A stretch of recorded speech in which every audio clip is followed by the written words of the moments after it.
வணக்கம். ஃபோஸ்டர்ஸ் ஹெட்கியர் வழங்கும் தமிழ்நாடு 360க்கு உங்களை வரவேற்பது நான் அருணீஸ்வர். தமிழகத்தில் உள்ள அனைத்து மாவட்ட நிகழ்வுகளையும் விரிவாக பார்ப்பதற்கு முன் முதலில் தலைப்புச் செய்திகளை பார்க்கலாம்.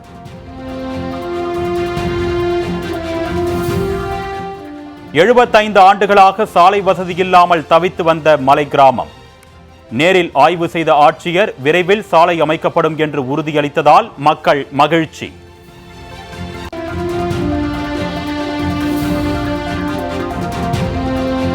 திருத்தணி அரசு பொது மருத்துவமனை வளாகத்தில் மருத்துவ கழிவுகள் தீயிட்டு கொளுத்தப்படும் அவலம். ஆக்சிஜன் நிரப்பும் சிலிண்டர்கள் வீணடிக்கப்படுவதாகவும் சமூக ஆர்வலர்கள் புகார்.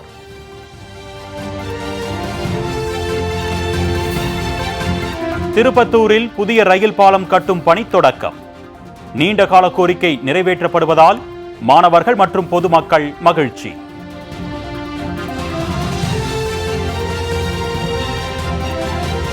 காஞ்சிபுரம் ஆட்சியர் அலுவலகத்தில் ஒரே நேரத்தில் குவிந்த மக்கள். வீட்டுமனை பட்டா வழங்க கோரி குறை தீர்க்கும் கூட்டத்தில் 1000க்கும் மேற்பட்ட மக்கள் குவிந்ததால் பரபரப்பு.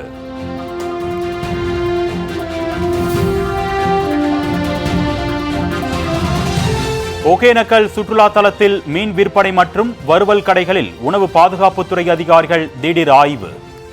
கெட்டுப்போன மீன் மற்றும் காலாவதியான உணவுப் பொருட்களை பறிமுதல் செய்து அபராதம் விதிப்பு.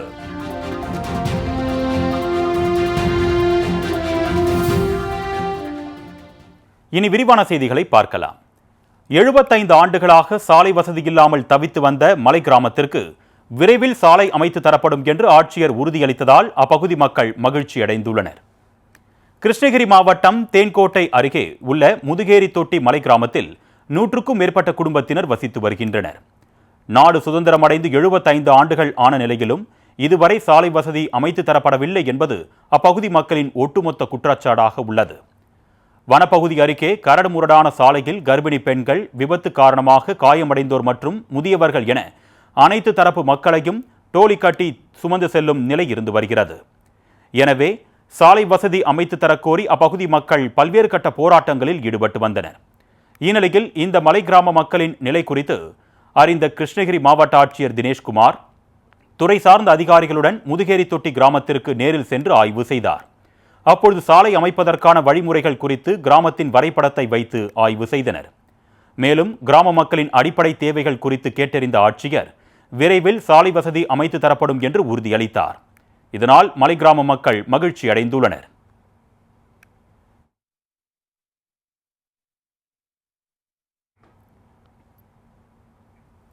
ஒகேனக்கல் சுற்றுலா தலத்தில் மீன் விற்பனை மற்றும் வறுவல் கடைகளில் உணவு பாதுகாப்புத்துறை அதிகாரிகள் திடீர் ஆய்வு மேற்கொண்டனர். தருமபுரி மாவட்டம் ஒகேனக்கல் ஆற்றில் மீன்கள் பிடிக்கப்பட்டு அங்கு வரும் சுற்றுலா பயணிகளுக்கு சுட சுட மீன் வறுவல், மீன் குழம்பு உள்ளிட்ட உணவுப் பொருட்கள் விற்பனை செய்யப்பட்டு வருகிறது. அங்கு பிடிக்கப்படும் ஆற்று மீன்கள் ஃப்ரெஷ்ஷாக கிடைப்பதால் சுற்றுலா பயணிகள் ஆர்வத்துடன் வாங்கி உண்பது வழக்கம். இந்நிலையில் ஒகேனக்கல் பகுதியில் உள்ள மீன் விற்பனை கடைகள் மற்றும் வறுவல் கடைகளில் மீன்கள் மற்றும் உணவின் தரம் குறித்து உணவு பாதுகாப்புத்துறையினர் திடீர் ஆய்வு மேற்கொண்டனர். இந்த ஆய்வில் பல இடங்களில் கெட்டுப்போன மீன்கள் மற்றும் காலாவதியான உணவுப் பொருட்கள் இருந்ததும் கண்டுபிடிக்கப்பட்டது. இதனால் சுமார் 13 கடைகளுக்கு அதிகாரிகள் அபராதம் விதித்ததுடன் கடும் எச்சரிக்கை விடுத்தனர். அத்துடன் மீன் வறுவல் கடைகளில் உபயோகித்த எண்ணெயை மீண்டும் மீண்டும் பயன்படுத்துவதால் அதிகாரிகள் எச்சரிக்கை விடுத்தனர். மேலும் அங்கு வரும் சுற்றுலா பயணிகளுக்கு உணவுகளை எவ்வாறு பார்த்து வாங்க வேண்டும் என்பது குறித்தும் உணவு பாதுகாப்புத்துறை அதிகாரிகள் எடுத்துரைத்து விழிப்புணர்வை ஏற்படுத்தினர்.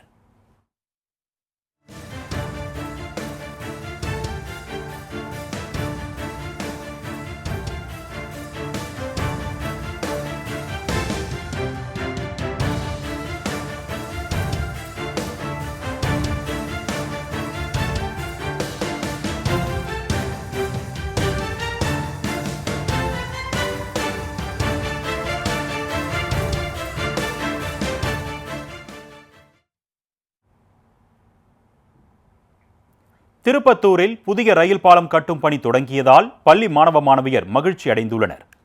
திருப்பத்தூர் ரயில் நிலையத்தில் சுமார் 50 ஆண்டுகளுக்கு முன்பு கட்டப்பட்ட பழைய பாலத்தை ரயில் நிலையத்திற்கு பின்புறம் உள்ள 30க்கும் மேற்பட்ட கிராமங்களைச் சேர்ந்த மக்கள் பயன்படுத்தி வந்தனர். பள்ளி செல்லும் மாணவ மாணவியர், வியாபாரிகள், பொதுமக்கள் என அனைத்து தரப்பு மக்களும் இருப்பு பாதையை கடந்து செல்ல அந்த பழைய பாலத்தை பயன்படுத்தி வந்தனர். இந்நிலையில் கடந்த சில வருடங்களாக அந்த பாதையை ரயில்வே துறையினர் அடைத்துவிட்டனர். இதனால் இப்பகுதி மக்கள் மிகுந்த சிரமத்திற்கு உள்ளாகி வந்தனர். சில சமயங்களில் ரயில் நிலையத்தில் ரயில்கள் நின்றிருக்கும் போது பள்ளி மாணவ மாணவியர் ரயில் சக்கரத்திற்குள் நுழைந்து மறுபக்கமாக வெளியேறி பள்ளிக்கு சென்று வந்தனர். இதனால் பெரும் அசம்பாவிதம் ஏற்படும் அபாய சூழல் நிலவி வந்தது. எனவே இந்த பகுதியில் பாலம் அமைத்து தர வேண்டும் என்று பொதுமக்கள் கோரிக்கை விடுத்து வந்தனர். இதனைத் தொடர்ந்து ரயில்வே துறை தற்பொழுது இருப்பு பாதையை கடக்கும் வகையில் புதிய பாலம் கட்ட திட்டமிட்டு அதற்கான பணிகளை தொடங்கியுள்ளது.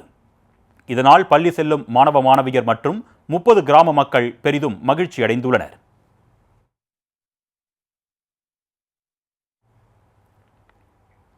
வீட்டுமனை பட்டா வழங்கக் கோரி 1000க்கும் மேற்பட்ட மக்கள் ஆட்சியர் அலுவலகத்தில் குவிந்ததால் பரபரப்பு ஏற்பட்டது. 10 ஆண்டுகளுக்கு மேலாக பட்டா இல்லாமல் வசித்து வரும் மக்களுக்கு பட்டா வழங்கப்படும் என்று முதலமைச்சர் அறிவித்துள்ள நிலையில் பட்டா வழங்கக் கோரி காஞ்சிபுரம் மாவட்ட ஆட்சியர் அலுவலகத்தில் 1000க்கும் மேற்பட்ட மக்கள் குவிந்தனர். வாரந்தோறும் மாவட்ட ஆட்சியர் அலுவலகத்தில் பொதுமக்கள் குறைதீர்க்கும் நாள் கூட்டம் நடைபெறுவது வழக்கம். இந்நிலையில் இன்று நடைபெற்ற குறைதீர்க்கும் கூட்டத்தில் முத்தியால்பேட்டை, மேல்கதிர்பூர், உத்திரமேரூர், படப்பை, ஏரிவாய் உள்ளிட்ட பல்வேறு பகுதிகளில் இருந்து 1000க்கும் மேற்பட்ட மக்கள் குவிந்தனர். நீர்நிலை, நத்தம், மேய்க்கால் போன்ற பகுதிகளில் பட்டா இல்லாமல் 10 ஆண்டுகளுக்கு மேலாக குடியிருப்பதாக கூறி தங்களுக்கு பட்டா வழங்க வேண்டும் என்று கோரிக்கை மனுக்களுடன் குவிந்தனர். கைக்குழந்தையுடன் பெண்கள், கர்ப்பிணி பெண்கள், முதியோர் என அனைத்து தரப்பு மக்களும் ஒரே நேரத்தில் குவிந்ததால் அங்கு பரபரப்பு ஏற்பட்டது.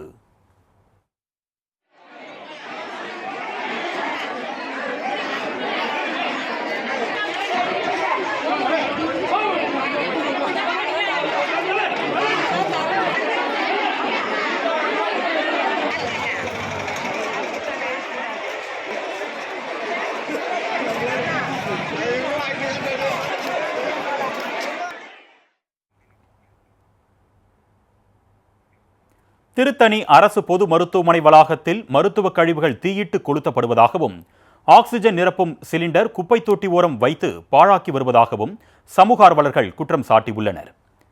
திருவள்ளூர் மாவட்டம் திருத்தணி நகராட்சியில் அரசு தலைமை மருத்துவமனையில் உள் நோயாளிகளாக 300க்கும் மேற்பட்டோரும் வெளி நோயாளிகளாக நாள்தோறும் 500க்கும் மேற்பட்டோரும் சிகிச்சை பெற்று வருகின்றனர்.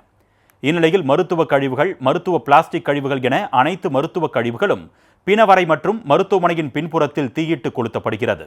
இதனால் நோயாளிகளுக்கும் மருத்துவமனைக்கு வரும் அனைத்து மக்களுக்கும் தொற்று நோய் பரவும் அபாயம் ஏற்பட்டிருப்பதாக சமூக ஆர்வலர்கள் புகார் தெரிவிக்கின்றனர். அத்துடன் 15 லட்சம் ரூபாய் மதிப்புடைய ஆக்சிஜன் நிரப்பும் சிலிண்டர்கள் குப்பை தொட்டி பகுதியில் வைக்கப்பட்டு வீணாகி வருவதாகவும் சமூக ஆர்வலர்கள் புகார் தெரிவிக்கின்றனர். மருத்துவமனை நிர்வாகத்திற்கு நிரந்தர தலைமை மருத்துவர் இல்லாததே இதற்கு காரணம் என்று சமூக ஆர்வலர்கள் குற்றம் சாட்டுகின்றனர்.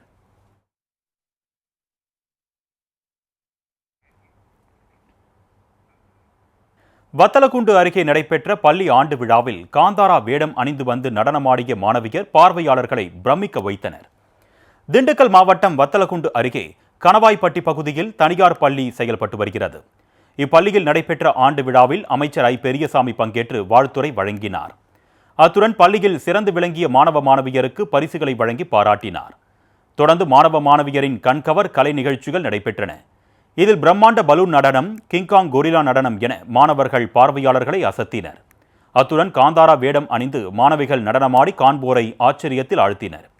இந்த விழாவில் கல்வியாளர்கள், பெற்றோர், ஆசிரியர், மாணவர்கள் என ஏராளமானோர் பங்கேற்றனர்.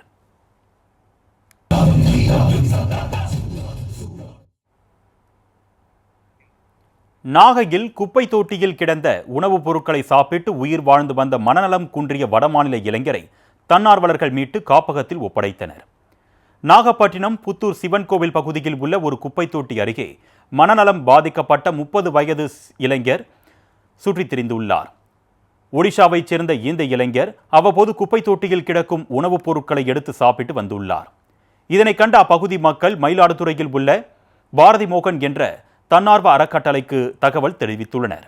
இதனையடுத்து அங்கு வந்த தன்னார்வலர்கள் அந்த இளைஞரை அழைத்து சென்று முடி திருத்தம் செய்து குளிக்க வைத்து புத்தாடைகளை அணிவித்து காவல் நிலையத்தில் ஒப்படைத்தனர். பின்னர் காவல்துறையினரின் அனுமதியோடு திருவாரூரில் உள்ள மனநல காப்பகத்தில் இளைஞரை ஒப்படைத்தனர். இதனால் அப்பகுதி மக்கள் அறக்கட்டளை தன்னார்வலர்களுக்கு பாராட்டுக்களை தெரிவித்தனர்.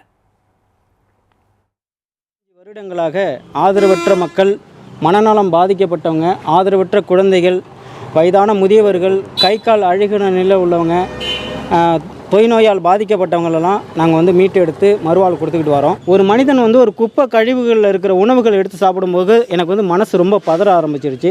அதுக்கப்புறம் அவரை வந்து முடி வெட்டி குளிப்பாட்டி அவரை வந்து சுத்தப்படுத்தி அவருக்கு வந்து புது ட்ரெஸ்லாம் போட்டு விட்டு இவருடைய விவரங்களை நம்ம கேட்கும்போது இவர் வந்து ஒரிசா மாநிலத்தை சேர்ந்தவர், வயசு வந்து 27.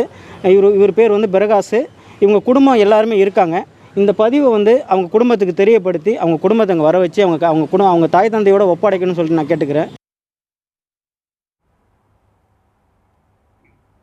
நாமக்கல் தனியார் கலை அறிவியல் கல்லூரியில் நடைபெற்ற முன்னாள் மாணவர்கள் சந்திப்பு நிகழ்ச்சியில் 20 ஆண்டுகளுக்கு பின் சந்தித்துக் கொண்ட நண்பர்கள் தங்கள் பழைய நினைவுகளை நெகிழ்ச்சியுடன் பகிர்ந்து கொண்டனர். நாமக்கல் அடுத்த பாப்பிநாயக்கன்பட்டியில் உள்ள தனியார் கலை அறிவியல் கல்லூரியில் முன்னாள் மாணவர்கள் சந்திப்பு நிகழ்ச்சி நடைபெற்றது. இந்த நிகழ்ச்சியில் 2003ஆம் ஆண்டு முதல் 2024ஆம் ஆண்டு வரை பயின்ற முன்னாள் மாணவ மாணவியர் பங்கேற்றனர். இதில் 20 ஆண்டுகளுக்கு பின்னர் சந்தித்துக் கொண்ட முன்னாள் மாணவர்கள் தங்களின் பழைய நினைவுகளை பகிர்ந்து கொண்டனர். இந்நிகழ்ச்சியில் டாக்டர் குறிஞ்சிவேந்தன் சிறப்பு அழைப்பாளராக கலந்து கொண்டு பேசினார். அத்துடன் கல்லூரி தாளாளர் செல்வராஜ், கல்லூரி முதல்வர் ராஜவேல் மற்றும் துறை தலைவர்கள், பேராசிரியர்கள் உட்பட ஏராளமானோர் கலந்து கொண்டனர்.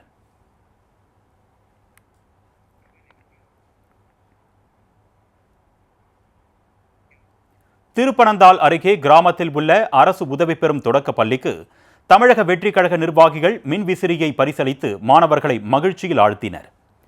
தஞ்சை மாவட்டம் திருப்பனந்தாள் அருகே முள்ளுக்குடி கிராமத்தில் அரசு உதவி பெறும் தொடக்கப்பள்ளி செயல்பட்டு வருகிறது. இப்பள்ளியில் 50க்கும் மேற்பட்ட மாணவ மாணவியர் பயின்று வரும் நிலையில் இப்பள்ளியில் மின்விசிறி இல்லாததால் கடும் வெப்பம் காரணமாக மாணவ மாணவியர் அவதிக்குள்ளாகி வந்தனர். இதனை அறிந்த அப்பகுதியைச் சேர்ந்த இளைஞர்கள் தமிழக வெற்றி கழக நிர்வாகிகளிடம் இதுகுறித்து எடுத்துக் கூறினர். இந்நிலையில் தமிழக வெற்றி கழக நிர்வாகிகள் பள்ளிக்கு 2 மின் விசிறிகளை வழங்கி கொடுத்ததுடன் அதனை தாங்களே பொருத்தி செயல்பட வைத்து மாணவர்களை மகிழ்ச்சியில் ஆழ்த்தினர். இதனால் மாணவர்கள் மகிழ்ச்சியடைந்துள்ளனர்.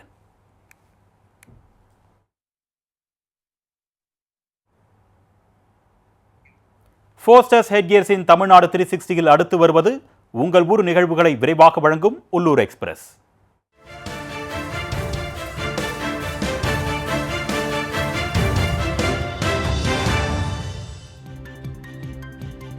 காஞ்சிபுரம் யதோதகாரி பெருமாள் கோவிலில் கருட சேவை உற்சவம் வெகு விமரிசையாக நடைபெற்றது. 108 திவ்ய தேசங்களில் ஒன்றான யதோதகாரி பெருமாள் கோவிலில் பங்குனி மாத பிரம்மோற்சவம் கடந்த 22ஆம் தேதி கொடியேற்றத்துடன் தொடங்கியது. இந்நிலையில் 3வது நாளான இன்று கருட சேவை உற்சவம் வெகு விமரிசையாக நடைபெற்றது. இந்த விழாவில் பெருமாளுக்கு சிறப்பு அபிஷேகம் மற்றும் பச்சை பட்டு உடுத்தி மலர் மாலைகள் அணிவித்து மஞ்சள் பட்டு உடுத்திய கருட வாகனத்தில் எழுந்தருள செய்து ஆராதனைகள் நடைபெற்றன. இதனைத் தொடர்ந்து பெரிய திருவடி என்றும் அழைக்கப்படும் கருட வாகனத்தில் யதோதகாரி பெருமாள் எழுந்தருளி காஞ்சிபுரம் நகரின் முக்கிய வீதிகள் வழியாக வீதி உலா நடந்தது. இதில் பக்தர்கள் கலந்து கொண்டு தரிசனம் செய்தனர்.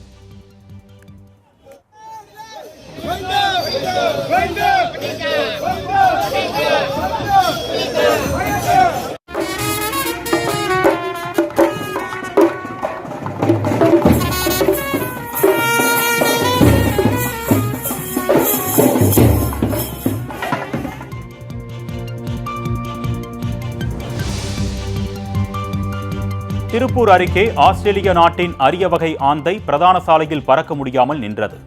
திருப்பூர் மாவட்டம் நாச்சிபாளையம் பகுதியில் ஆஸ்திரேலிய நாட்டின் அரிய வகை ஆந்தை ஒன்று பறக்க முடியாமல் கீழே விழுந்து கிடந்துள்ளது. அதனை மீட்ட அப்பகுதி கிராம மக்கள் கொடுத்த தகவலின் அடிப்படையில் விரைந்து வந்த வனத்துறையினர் பறக்க முடியாமல் தடுமாறியிருந்த அரிய வகை ஆந்தையை சிகிச்சை அளித்தனர்.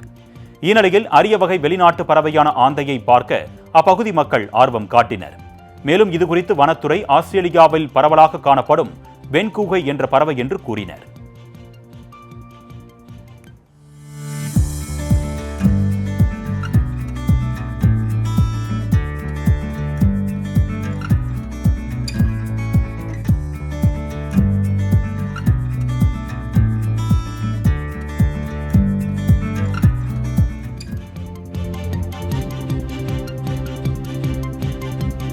மகளிர் தினம் முடிந்த நிலையிலும் பல்வேறு பகுதிகளில் மகளிர் தின விழா கொண்டாடப்பட்டு வருகிறது.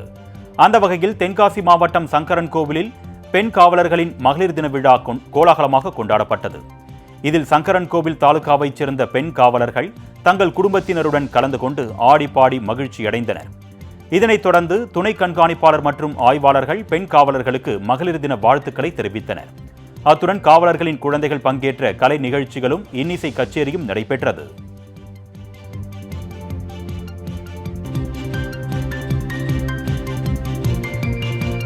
ராமநாதபுரத்தில் மாவட்ட நிர்வாகம் மற்றும் கலை இலக்கிய ஆர்வலர் சங்கம் இணைந்து நடத்தும் 7வது புத்தக திருவிழா கடந்த 21ஆம் தேதி துவங்கியது. வரும் 30ஆம் தேதி வரை நடைபெறும் இந்த புத்தக திருவிழாவில் தினம்தோறும் கலை நிகழ்ச்சிகள், இசை நிகழ்ச்சிகள் போன்ற பல்சுவை நிகழ்ச்சிகள் நடைபெற்று வருகின்றன. இந்நிலையில் முத்துலட்சுமி நாட்டிய பள்ளி மாணவர்கள் நாட்டிய நிகழ்ச்சியும், சிவகாசி தமிழன் கலைக்குழு சார்பில் கரகாட்ட நிகழ்ச்சியும் கோலாகலமாக நடைபெற்றது. இதில் கரகத்தை தலையில் வைத்தபடியே பல்வேறு சாகசங்களுடன் கரகாட்டம் ஆடிய நிகழ்வு பார்வையாளர்களை வெகுவாக கவர்ந்தது.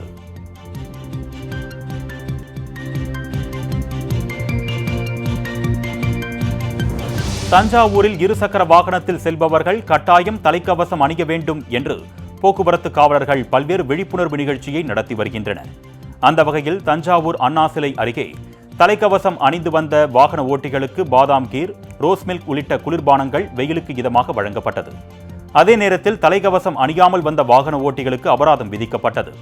இந்நிலையில் தலைக்கவசம் அணிந்து வந்தால் ஜூஸ், இல்லை என்றால் கேஸ் என்று நூதன முறையில் போக்குவரத்து காவலர்கள் விழிப்புணர்வு ஏற்படுத்திய நிகழ்வு பொதுமக்களிடையே வரவேற்பை பெற்றது.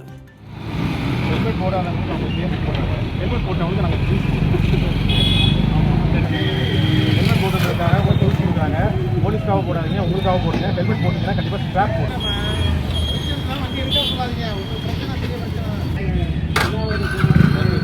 நீங்க போட்ட மாதிரி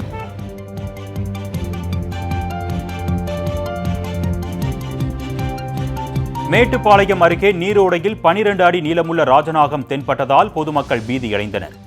நெல்லித்துறை ஊராட்சிக்குட்பட்ட நந்தவனப்புதூரில் நீரோடை அமைந்துள்ளது. இந்த நீரோடையில் 12 அடி நீளமுள்ள ராஜநாகம் ஒன்று நீந்தி சென்றது. இதனை அறிந்த அப்பகுதி மக்கள் வனத்துறைக்கு தகவல் தெரிவித்தனர். இதனைத் தொடர்ந்து அங்கு வந்த வனத்துறை அதிகாரிகள் நீண்ட நேரம் போராடி ராஜநாகத்தை பிடித்தனர். பின்னர் அந்த பாம்பு கல்லாறு அடர் வனப்பகுதியில் விடுவிக்கப்பட்டது.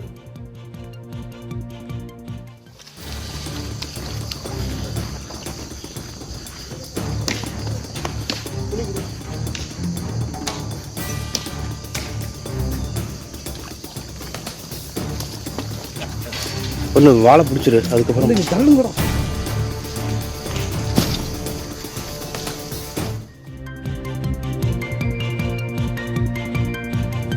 ராமநாதபுரம் மாவட்டம் அரண்மனை பகுதியில் உள்ள தனியார் பள்ளியில் ஆண்டு விழா கோலாகலமாக நடைபெற்றது.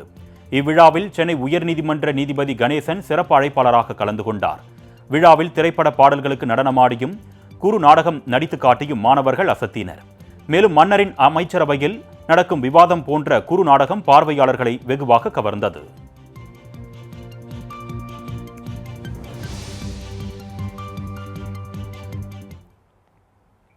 ஃபோஸ்டர்ஸ் ஹெட்கியர் வழங்கும் தமிழ்நாடு 360யில் மாவட்டங்களில் நடைபெற்ற விளையாட்டு செய்திகளை வழங்க வருகிறது விளையாட்டு களம்.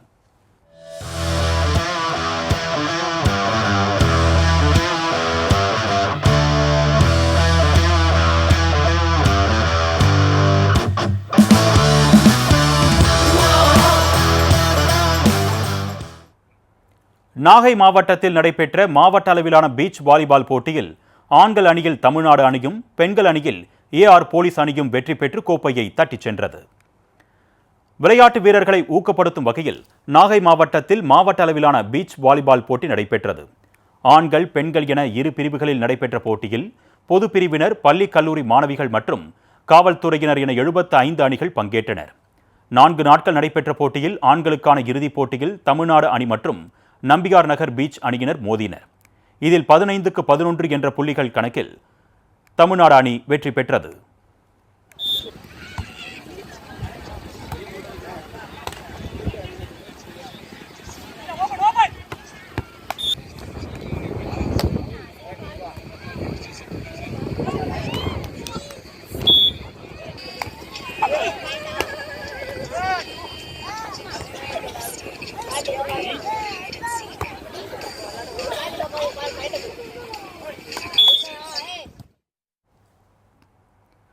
இதேபோன்று பெண்களுக்கான இறுதிப் போட்டியில் அக்கரைப்பேட்டை அணி மற்றும் ஏஆர் போலீஸ் அணி மோதின. இதில் அதிக புள்ளிகள் பெற்று ஏஆர் போலீஸ் அணி வெற்றி பெற்றது. வெற்றி பெற்ற அணிகளுக்கு மாவட்ட ஆட்சியர் ஆகாஷ் பரிசு மற்றும் பதக்கம் வழங்கி பாராட்டு தெரிவித்தார்.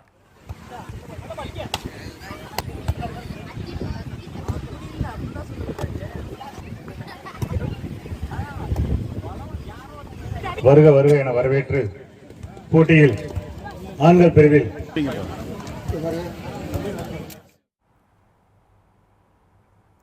தூத்துக்குடியில் நடைபெற்ற அகில இந்திய பெரிய துறைமுகங்களுக்கான கபடி போட்டியில் சென்னை அணி கோப்பையை வென்றது. அகில இந்திய துறைமுகங்களுக்கான 40வது கபடி போட்டி தூத்துக்குடி வ.உ. சிதம்பரனார் துறைமுக விளையாட்டு மைதானத்தில் கடந்த 19ஆம் தேதி தொடங்கியது. இப்போட்டியில் தூத்துக்குடி வ.உ.சி. துறைமுகம், மும்பை துறைமுகம், பாரதீப் துறைமுகம் உள்ளிட்ட 8 அணிகள் பங்கேற்றன. பிரிவு 1இல் சென்னை துறைமுகம் மற்றும் பாரதீப் துறைமுகம் அரையிறுதிக்கு முன்னேறின. தொடர்ந்து பிரிவு 2இல் தூத்துக்குடி மற்றும் மும்பை துறைமுகம் அணிகள் முன்னேறின. இறுதிப் போட்டிக்கு சென்னை அணியும் மும்பை அணியும் தகுதி பெற்ற நிலையில் 47க்கு 41 என்ற புள்ளிகள் கணக்கில் சென்னை அணி கோப்பையை வென்றது. தொடர்ந்து நடைபெற்ற பரிசளிப்பு விழாவில் வ.உ. சிதம்பரனார் ஆணைய தலைவர் சுஷாந்த் குமார் புரோஹித் மற்றும் அவரது மனைவி ஷெஃபாலி புரோஹித் ஆகியோர் வெற்றி பெற்ற அணிக்கு வெற்றி கோப்பை, பதக்கம் மற்றும் சான்றிதழ்களை வழங்கினர்.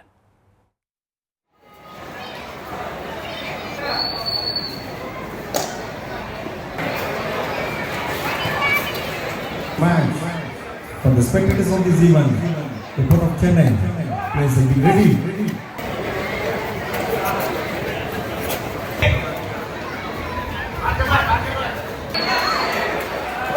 The rocking toss.